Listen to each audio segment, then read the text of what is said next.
Selamat pagi Bapak dan Ibu, selamat bertemu kembali dengan kami, Andi Hanif Mursid. Dalam kesempatan yang berbahagia ini kami ingin berbagi pemikiran terkait dengan 8 tren yang sangat kuat di industri pertanian pada saat ini. Jadi ada 8 tren yang ingin kami bagikan kepada Bapak dan Ibu semua. Tren pertama itu adalah apa yang disebut dengan munculnya kesadaran yang sangat kuat di tingkat konsumen terkait dengan apa yang disebut food security atau keamanan pangan. Jadi konsumen itu sekarang sangat peduli terhadap keamanan pangan, terhadap pangan yang mereka konsumsi. Bagaimana pangan ini diolah ditanam, dirawat, dipanen sehingga bisa mereka konsumsi.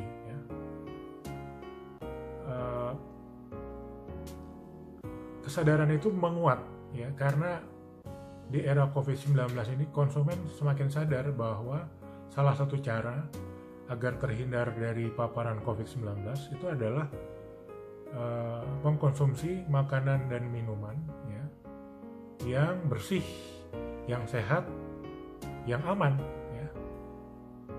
supaya mereka terhindar dari paparan virus, bakteri, kuman, jamur, radikal bebas, sel kanker, dan lain-lain makanya mereka sangat peduli sekarang terhadap kebersihan, keselamatan, keamanan, kebersihan. Produk pangan itu nggak cukup hanya rasanya enak, bentuknya bagus, tapi dia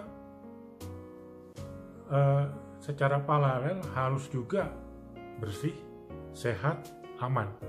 Bahkan sekarang ada satu tambahan berdampak positif terhadap lingkungan. Ini menguat dengan adanya kesadaran pentingnya menjaga lingkungan. 75% dari konsumen di industri pertanian itu sekarang sangat concern terhadap kebersihan, kesehatan, keselamatan ini. Dan ini akan sangat menentukan mana produk yang dibeli oleh konsumen, mana yang nggak terlalu dibeli, nggak terlalu diminati.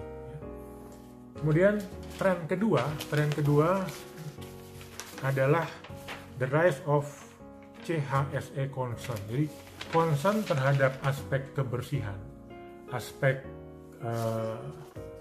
kesehatan dan aspek keselamatan itu meningkat dengan sangat tajam di era COVID-19 ini.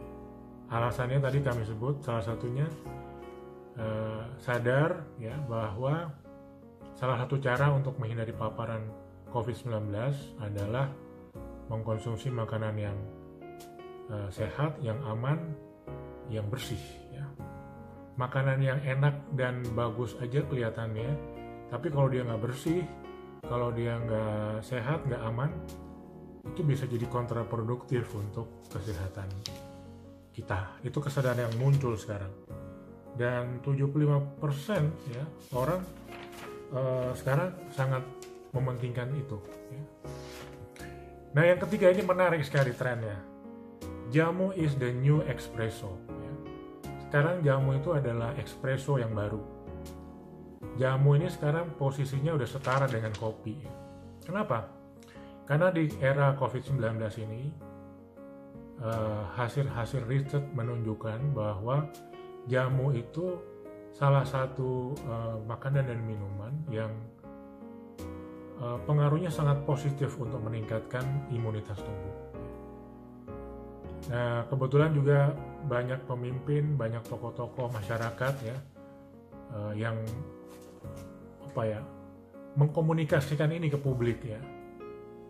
Salah satunya juga Pak Jokowi yang sangat sering mengkomunikasikan manfaat dari jahe, temulawak, lengkuas, empon-empon dan sebagainya. Ini yang mendorong sekarang banyak pihak yang ingin mengkonsumsi jamu. ingin mengkonsumsi jahe merah, temulawak, lengkuas, empon-pon, dan sebagainya. Banyak yang sebelum COVID nggak pernah minum jamu, sekarang minum jamu. Kalau kita datang ke supermarket, sekarang itu hampir semua produk minuman, ya, dan makanan, ya, minuman terutama, itu mulai mengadopsi jamu ya ke dalam ingredientnya itu. Jadi kita lihat sekarang susu yang mengandung jamu, yang mengandung jahe merah, lengkuas, temulawak, dan lain-lain. Teh yang mengandung jahe merah, teh yang mengandung temulawak, dan minuman-minuman yang lain. Dan yang menarik adalah kalau kita ke supermarket, kita bisa lihat bahwa justru minuman-minuman yang mengandung jamu, yang mengandung jahe merah, temulawak, lengkuas itu justru yang paling dicari oleh konsumen saat ini. Paling cepat habis di rak-rak supermarket.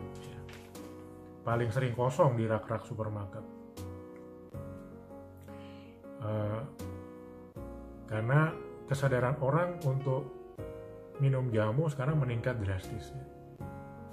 Orang minum jamu itu dalam berbagai bentuk, itu udah gak kalah gengsinya dengan minum kopi, minum kopi di Starbucks misalnya kan, gak kalah gengsinya. Bahkan mungkin dalam segmen-segmen tertentu lebih bergengsi karena jamu ini dianggap lebih punya dampak meningkatkan imunitas tubuh yang sekarang lagi sangat kita perlukan.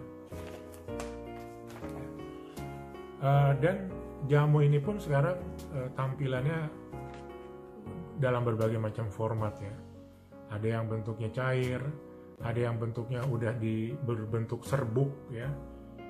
Ada yang dalam volume besar, banyak juga yang dalam ukuran saset ya. Jadi konsumen itu dimudahkan lah sekarang untuk minum jamu. Kalau dulu banget misalnya kan mau beli jamu tuh nunggu penjualnya lewat misalnya kan. Kalau sekarang di supermarket itu beragam bentuk jamu dengan berbagai macam format itu tersedia. Tinggal kita pilih kita mau yang mana, rasanya apa, campurannya apa, dan lain-lain. Ya. Jadi sekali lagi jamu is the new espresso. Para petani yang menghasilkan lengkuas, temulawak, jahe, ini lagi benar-benar dapat durian runtuh sekarang karena semua produknya laku keras. Sebelum adanya pandemi, banyak petani yang menghasilkan jahe merah misalnya, yang menghasilkan lengkuas, itu sering kebingungan kalau pada saat panen karena susah untuk menjual produknya. Banyak yang nggak kejual, akhirnya busuk dan seterusnya. Sekarang kebalikan 180 derajat ya. Apa yang mereka hasilkan semua dibeli oleh pasar ya. Bahkan banyak juga sekarang ya petani-petani jamu itu dalam tanda petik tuh udah diijon oleh berbagai macam pihak ya. Ada yang ngasih DP, ngasih panjer, ngasih 30% dulu dari harga pembelian ya. Minta ditanemin jahe merah, lengkuas dan sebagainya. Nanti kalau udah panen jangan dikasih ke orang, saya yang beli semua ya. Karena semuanya saya akan pakai untuk di manufacturing, menghasilkan minuman, menghasilkan makanan dan macam-macam ya. Udah sampai segitunya sekarang, udah advance ya. Mereka dapat duit duluan sebelum nanam, sebelum panen ya. Itu berkah yang diterima oleh para petani yang menghasilkan jahe merah, lengkuas, temulawak, empon-pon dan lain-lain. Oke. Kemudian tren yang berikutnya, ini yang keempat adalah, nah ini menarik sekali, urban farming dan urban gardening. Di era COVID-19 ini, kesadaran orang untuk bercocok tanam di rumah itu meningkat dengan sangat kuat. Kenapa? Ada beberapa faktor penyebabnya. Pertama, setelah berbulan-bulan berada di rumah, karena kalau keluar rumah itu risikonya sangat tinggi terpapar COVID, banyak konsumen yang mencoba untuk bercocok tanam sebagai salah satu cara untuk mengusir kejenuhan, untuk menghilangkan kepenatan. Karena kalau di rumah terus kan bosan, jenuh. Ya. Dan banyak dari mereka yang menemukan kebahagiaan ya, menemukan enjoyment itu lewat berkebun tadi, lewat bertaman tadi. Mengelola taman, mengelola kebun, nanam sayur, nanam buah, namun bunga-bungaan dan sebagainya. Ya. Dan bahkan mereka merasakan bahwa bercocok tanam ini sekaligus bisa jadi kegiatan olahraga buat mereka. Ya, apalagi kalau dilakukan pada waktu pagi, mereka bisa dapetin sinar matahari yang luar biasa optimal ya, yang itu akan meningkatkan imunitas tubuhnya yang sangat mereka perlukan sekarang. Makanya banyak sekali konsumen yang jatuh cinta kegiatan berkebun sekarang ya. Polanya bisa macam-macam, ada yang lewat hidroponik ya, ada yang vertical garden, vertical farming ya, pertanian memanfaatkan dinding misalnya, atau juga misalnya yang memanfaatkan berbagai macam layer sehingga bisa memperluas lahan. Ada juga lain-lain ya, karena kan perlu opsi-opsinya sangat banyak sekali. Makanya ini membuat kegiatan urban farming, urban gardening ini menjadi sangat masif sekarang. Istilahnya tuh lagi hype-nya, lagi happening gitu kan. Karena sesuai sekali dengan situasi COVID-19 saat ini. Kalau kita misalnya datang ke Singapura ya, itu kalau kita lihat di Singapura itu kan banyak rumah-rumah lama yang masih dipertahankan, tapi mereka rawat dengan rapi. Itu di genteng-gentengnya kan umumnya dicat dengan cat yang seragam tuh, coklat ya. Nah sekarang kalau di atas pesawat kita bisa lihat itu sekarang banyak genteng-gentengnya itu yang ditanamin sayuran, buah-buahan, bunga-bungaan ya. Jadi warnanya sekarang nambah, nggak hanya coklat gentengnya, banyak hijaunya sekarang ya. Karena orang Singapura apalagi yang milenial sekarang banyak sekali yang jatuh cinta terhadap urban farming, urban gardening ini ya. Selain faktor-faktor yang saya jelaskan tadi, ternyata produk dari urban farming, urban gardening itu selain buat mereka sendiri, kalau mereka punya kelebihan mereka jual ke market itu juga dinilai dengan harga yang kompetitif. Itu maka mereka sangat apresiasi terhadap urban farming dan urban gardening ini. Dan tren ini nggak hanya di Singapura ya, di Jakarta juga banyak yang seperti itu. Banyak di daerah Menteng itu rumah-rumah lama yang selama ini nggak dihuni ya, nggak termanfaatkan, akhirnya dimanfaatkan untuk urban farming, urban gardening. Pemiliknya di-approach oleh orang-orang yang memang hobinya di bidang urban farming, urban gardening. Akhirnya rumah itu dirubah menjadi sebuah pertanian di tengah kota ya. Dan itu banyak sekali. Dan orang sangat senang untuk datang ke sana karena suasananya sejuk, adem ya, dan sebagainya. Nah, alasan yang lain kenapa urban farming, urban gardening ini menonjol adalah karena ada kesadaran yang meningkat sangat tajam di konsumen bahwa mengandalkan suplai pangan itu sepenuhnya dari daerah di luar tempat mereka tinggal itu resikonya tinggi. Pada saat ada lockdown atau PSBB di mana arus barang itu terhambat karena aksesnya di stop atau dikurangi misalnya, suatu daerah itu bisa mengalami kelangkaan bahan pangan dan itu bisa menimbulkan masalah besar bagi daerah tersebut. Makanya muncul kesadaran untuk punya pangan cadangan di setiap rumah ya, yang bisa menjadi backup ya kalau sewaktu-waktu pangan utamanya bermasalah supply-nya.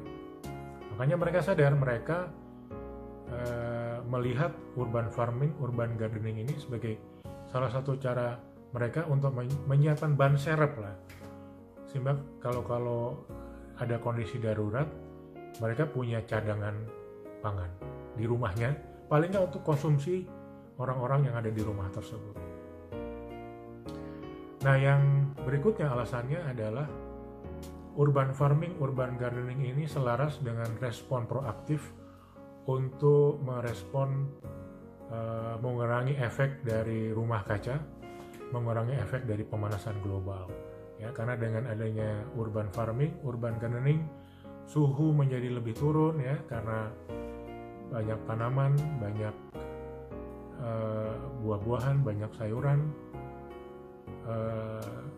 lebih adem juga lingkungan ya, hijau, jadi sehingga lebih nyaman ya. Singapura itu kan daerah kecil, banyak kendaraan di sana, banyak polusi sebenarnya, karena banyak juga manufacture di sana. Tetapi dampaknya terhadap konsumen, terhadap publik itu nggak terlalu terlihat. Karena apa? Karena dikompensasikan oleh banyaknya hutan kota, banyaknya taman. Ya. Sekarang ditambah lagi banyaknya urban farming dan urban gardening di Singapura. Itu menambah suasana yang lebih asri, lebih adem ya maksudnya, dan suhunya lebih bersahabat bagi masyarakat. Ya. Tren yang keempat ya, yang menarik adalah the rise of food preparation ya, atau disebut package product ya. Sekarang ini konsumen itu juga menghindarkan membeli produk pangan yang berlebih-lebihan ya, yang nggak bisa dikonsumsi langsung ya, karena kalau produk pangan itu kan ada masanya ya, dia dengan berjalannya waktu turun kualitasnya, biarpun bisa disimpan di kulkas tapi kualitasnya turun ya. Makanya tingkat kesadaran untuk membeli produk pertanian dalam jumlah yang pas, yang langsung bisa segera dikonsumsi itu meningkat. Makanya sekarang banyak sekali produsen produk pertanian yang memprovide produk-produk pangan yang memang disesuaikan dengan kebutuhan konsumsinya. Misalnya ada ibu yang mau cari produk pangan untuk buat sayur asam misalnya kan. Sekarang udah banyak tuh perusahaan-perusahaan yang menyiapkan package product namanya. Jadi dalam satu paket disiapkan sayurannya, disiapkan buah-buahannya, disiapkan bumbu-bumbuannya untuk menghasilkan sayur asam. Dan harganya jadi kompetitif karena si konsumen nggak perlu beli berlebih-lebihan. Takarannya pas untuk memenuhi kebutuhan 5 orang sekali buat. Ya, jadi untuk penyajian satu kali di dalam keluarga itu pas banget. Nah, kalau memang perlu menyajikan lebih dari satu kali ya beli paketnya lebih dari satu, bisa 2, bisa 3 dan seterusnya. Nah, jadi nggak ada yang sia-sia. Waste-nya lebih berkurang. Ini akan jadi tren ke depan. Jadi produsen sekarang akan mempackage produk yang memang sesuai dengan, dia bisa mengcover semua jenis sayuran, buah-buahan yang dibutuhkan, tapi dengan volume yang pas, nggak berlebih-lebihan. Jadi produknya nggak akan ada yang jadi waste di tingkat konsumen. Nah, di tingkat produsen dia bisa utilisasi dengan volume yang sama, bisa diutilisasi untuk mensuplai banyak konsumen. Itu ada paket untuk buat sayur asam ya, ada paket untuk buat sayur yang lain lagi ya. Jadi konsumen juga jadi sangat terbantu, nggak usah pusing-pusing nyari bahannya kan. Oke, tren yang berikutnya ini yang kelima ya, apa yang disebut dengan home and garden items ya, meningkat. Jadi penjualan produk-produk yang mendukung kegiatan orang berkebun di rumah, kegiatan orang bertaman di rumah itu meningkat drastis. Semua produk lah, dari peralatan bercocok tanamnya, alat pengangkutannya, ya, dan berbagai macam supporting item yang lain itu penjualannya meningkat. Kalau kita datang misalnya ke S Hardware, yang paling happening sekarang itu adalah penjualan produk-produk yang mendukung urban farming. mendukung home gardening, mendukung home farming. Ya. Jadi ini adalah satu tren yang luar biasa, memberikan dampak positif bagi para penyedia produk-produk pendukung kegiatan urban farming, urban gardening. Ya. Nah, ini menarik. Berikutnya trennya adalah modernization of food chain. Dengan adanya teknologi, sangat dimungkinkan bagi pelaku-pelaku di industri pertanian untuk memodernisasi pertanian ya, dari semua tahapan, dari hulu ke hilir ya, dari tahapan pembibitan ya, penyiapan bibit ya, dari kemudian ke tahapan penanaman, ke tahapan perawatan, ke tahapan pemanenan ya, ke tahapan pemakingan, ke tahapan distribusi, ke tahapan pemasaran, ke tahapan penjualan. Itu semuanya dengan teknologi itu bisa dimodernisasi sehingga bisa dicapai efektivitas, efisiensi, dan produktivitas yang jauh lebih baik ya. Contohnya kalau di Indonesia ya, contoh aja company-nya contohnya tuh Sayur Box ya, dan Tanihub. Ini contoh dua startup di bidang pertanian yang masuk ke bidang pertanian yang dengan muatan teknologi mereka melakukan pemangkasan jalur distribusi ya. Kalau sebelumnya dari petani sampai ke konsumen itu prosesnya panjang ya, dari petani setelah panen ya, panenannya itu masuk dulu ke pedagang pengumpul 1, kemudian pedagang pengumpul 2, setelah itu masuk ke pedagang besarnya ya, dari pedagang besar masuk ke distributor. Nah, dari distributor masuk ke retailer. Nah, retail ini bisa pasar, bisa supermarket, bisa horeca ya, hotel, restoran, kafe. Nah, dari retail ini barulah sampai setelah itu ke konsumen. Jadi bisa kita lihat kan rantainya panjang sekali. Nah, dengan adanya utilisasi teknologi digital, Sayur Box dan dan Tanihub itu bisa memangkas rantai prosesnya itu. Sekarang bisa dari tingkat petani, setelah itu masuk ke online store ya, dengan menggunakan platform, setelah itu langsung sampai ke konsumen. Jadi sangat pendek ya. Dengan pendeknya rantai distribusi ini, efeknya adalah sampai ke konsumen lebih cepat ya. Kalau sampai ke konsumen lebih cepat, itu artinya adalah produk pertanian ini sampai ke konsumen dalam kondisi kesegaran yang masih sangat optimal ya. Jadi kalau habis dipanen bisa segera sampai ke konsumen, itu kan seger banget itu produknya kan. Nah, itu yang value-nya sangat tinggi di mata konsumen. Nah, faktor kedua, dampak kedua adalah karena faktor rantai distribusinya pendek ya, petani sekarang bisa mendapatkan margin yang besar dari setiap produk pertanian yang mereka hasilkan, apakah sayuran, buah, dan lain-lain ya. Kalau dulu marginnya itu sangat besar, justru dinikmati oleh pengumpul 1, pengumpul 2, oleh pedagang besar, oleh distributor, oleh supermarket, oleh pasar, oleh hotel, restoran, kafe ya. Kalau sekarang itu yang sebelumnya diambil oleh jalur tengah ini, itu sekarang bisa menjadi bagian dari margin yang diperoleh oleh petani. Jadi petani mendapat margin yang luar biasa sekarang dengan adanya pemangkasan distribusi tadi yang dihasilkan oleh Sayur Box, Tanihub, dan startup lain ya.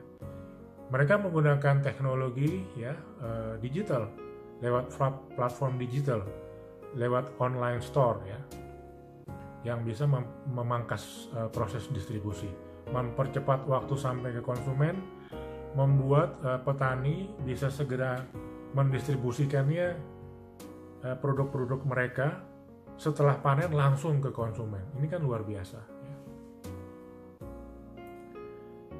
Nah, modernisasi itu juga tidak hanya di area distribusinya ya, yang menghubungkan petani dengan konsumen. Bisa juga terjadi di farmingnya sendiri ya, di pertaniannya sendiri, di proses produksinya sendiri, itu dengan muatan teknologi yang memang sudah hadir sekarang. Misalnya pemanfaatan teknologi drone untuk pemupukan ya. Itu bisa membuat pemupukan di areal pertanian menjadi lebih efektif, lebih efisien, lebih produktif ya. Kalau dulu biasanya kalau menggunakan manual, yang optimal dipupuk itu yang daerah pinggiran karena paling gampang dijangkau. Daerah yang paling tengah itu paling menderita karena dia biasanya paling sedikit, karena paling susah untuk memupuk di daerah tengah itu, paling susah terjangkau. Tapi dengan teknologi drone ya, memanfaatkan drone, kita bisa memupuk dengan optimal ya, dengan merata ya, sesuai dengan takarannya. Dengan drone kita juga bisa memetakan mana daerah-daerah yang produktivitasnya tinggi ya, mana lahan-lahan yang produktivitasnya rendah. Kalau rendah jangan ditanam buru-buru, diberesin dulu supaya kualitas lahannya bagus baru ditanam. Itu teknologi yang sudah hadir yang bisa dimanfaatkan, bagian dari industri 4.0 kan sebenarnya. Kita juga petani-petani bisa menggunakan teknologi sensor ya, yang bisa dikontrol dari jarak jauh untuk mengoptimalkan irigasi, mengoptimalkan greenhouse-nya ya, mengoptimalkan berbagai macam sumber daya yang diperlukan di proses produksi yang ada. Dan memang ke depan satu-satunya cara bersaing memang adalah mengadopsi teknologi ya. Karena dalam skala yang luas, penggunaan teknologi ini justru meningkatkan efisiensi, meningkatkan produktivitas dan efektivitas. Ya. Dan tidak terbatas hanya ke produksi saja ya, pembibitan juga begitu ya, dan semua proses yang ada di sub proses pertanian itu bisa dimodernisasi dengan teknologi. Jadi ya, istilahnya tuh end to end lah. Modernization end to end, modernisasi dari hulu ke hilir. Nah berikutnya ya, trennya adalah delivery hub channel ya. Banyak pemain-pemain di industri pertanian itu dengan adanya COVID-19 itu melihat perlunya dibangun hub atau penghubung yang lebih banyak. Ya, contohnya gini ya, misalnya sayur box itu kan sudah hadir sejak 2016. Tani Hub lebih awal lagi malah. Selama ini mereka beroperasi punya hub, punya penghubung itu. Penghubung atau hub itu maksudnya satu titik di satu daerah di mana di situ mereka punya warehouse-nya, mereka punya gudang, di situ produk pertanian ditampung, dikontrol kualitasnya, di packing, nah itu hub namanya kan. Dari situ dikirim ke konsumen. Nah, sebelum adanya pandemi, hub mereka terbatas dan umumnya mereka membangun hub yang sifatnya gede, yang utama. Di Jakarta, di Bandung, Surabaya, dan seterusnya kota-kota besar. Tapi dengan adanya pandemi ini, mereka melihat ya di masa pandemi ini harus ada terobosan untuk membuat supaya produk ini lebih cepat lagi sampai ke konsumen dari petani. Akhirnya yang mereka tempuh adalah membangun sub-hub lebih banyak di sekitar main hub-nya. Jadi misalnya kalau main hub di Jakarta itu kemudian disupport oleh sub-hub ya, yang ada di Tangerang, yang ada di Serpong, yang ada di Depok, yang ada di Bekasi, yang ada di Kerawang, yang ada di Bogor.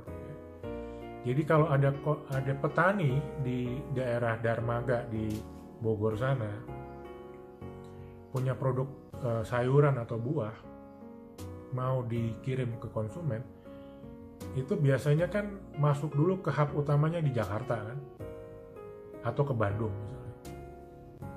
Nah, dengan adanya sub-hub di Bogor, nggak perlu datang ke Jakarta misalnya. Produknya cukup dikirimin ke sub-hub yang ada di Bogor, dari Bogor langsung didistribusikan ke konsumen yang ada di sekitar Bogor. Kan cepat sampainya. Cepat sampai ke konsumen, kesegarannya masih sangat bagus ya. Dan itu bisa membuat petaninya juga bisa mendistribusikan produk-produknya dengan jauh lebih cepat ke konsumen ya. Dan tren membangun sub-hub ini tidak hanya di sayur box, tidak hanya di Tani Hub ya.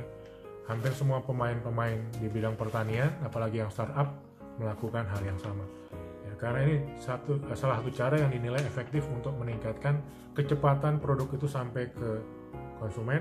Semakin cepat, semakin bagus kualitasnya, semakin kecil potensi penularan COVID-nya, karena semakin sedikit sentuhannya ya, low touch. Baik, yang terakhir, oh bukan, ini masih ada 3 ya. Yang berikutnya trennya adalah the rise of CHSE concern ya. Oh ini sudah tadi, sorry kebalik. Yang berikutnya, oh ternyata udah semua ya. Jadi Bapak Ibu, itu adalah tren yang sekarang hadir sangat kuat di dalam industri pertanian ya. Tidak hanya di Indonesia, tidak hanya di Jakarta atau di Surabaya, Bandung, tapi hampir merata di semua daerah ya. Dan diprediksi akan lebih menguat lagi di masa yang akan datang. Apalagi COVID ini kan Pak Budi Sadikin sudah sangat sering itu mengulang-ulang bahwa nggak akan selesai dalam setahun ini ya. Paling nggak 5-10 tahun itu benar-benar bisa kelar, total 5-10 tahun ya. Jadi tren ini ya, momentumnya ini paling nggak ada 5-10 tahun. Bahkan setelah COVID ini selesai pun momentum ini diperkirakan akan semakin menguat ya. Demikian Bapak dan Ibu, tren yang sangat kuat yang sekarang hadir dalam industri pertanian. Terima kasih.